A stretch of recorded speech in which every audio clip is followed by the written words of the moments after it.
Michelle, yo me esperé 14 años para este día. And I promise you, Michelle, to always love you, to always protect you, not just you, but our son Mason.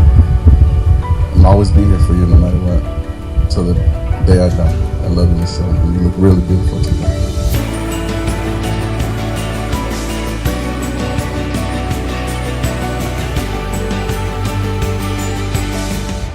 Today is a day we have talked about hundreds of times.